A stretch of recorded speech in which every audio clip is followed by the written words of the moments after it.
होता है। अपने बच्चे के जन्म दिवस पर कभी कैंडल को बुझाना नहीं चाहिए।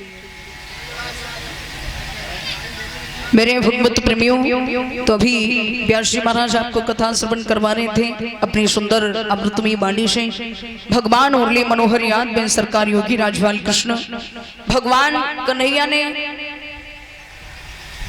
एक बड़ी सुंदर नगरी का निर्माण किया है जिसको कहते हैं द्वारिका, जो 100 योजन लंबी है और 100 योजन चौड़ी है। और जब भगवान कृष्ण ने द्वारिका का निर्माण किया है, जब भगवान कन्हैया जाकर के द्वारिका में प्रवेश किए हैं, तो एक दिन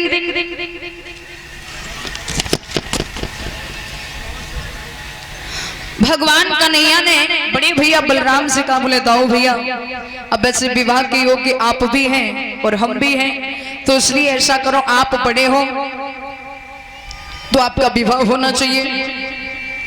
तो जब विवाह की बात आई है तो बड़े भैया बलराम के विवाह के लिए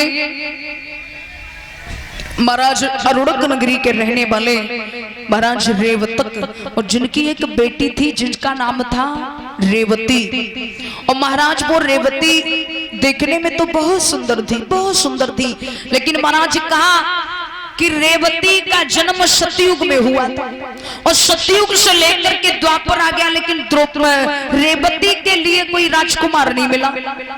और जब राजकुमार नहीं मिला और जब द्वापर आया, पता चला महाराज रेवतक को कि बड़े भैया बलराम जुनंद बाबा के पुत्र हैं और उनके साथ में हम अपनी बेटी रेवती का विवाह अवश्य करेंगे।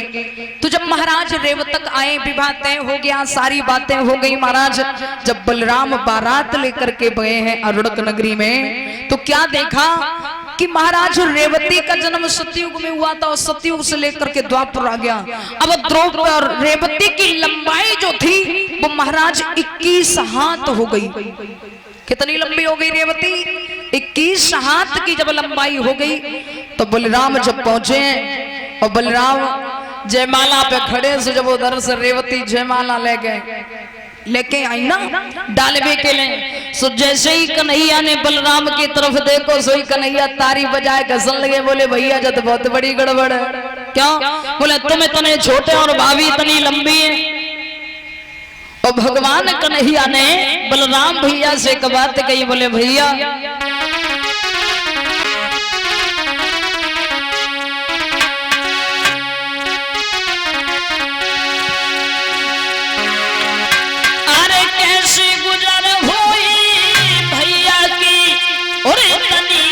लंबी गरवारी से जा प्यारी भवज हमारी से।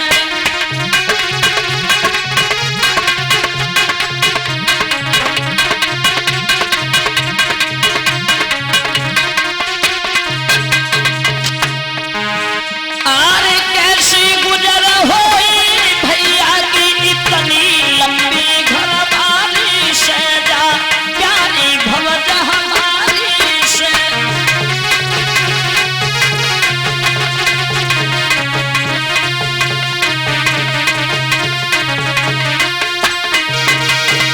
और बोले मेरो भैया अब गंदा पारो है,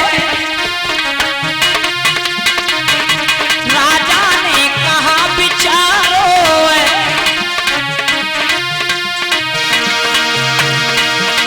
अरे इतने दिन तुम रही बाप घर, लंबी भई महतारी से जा प्यारी भवज हमारी से।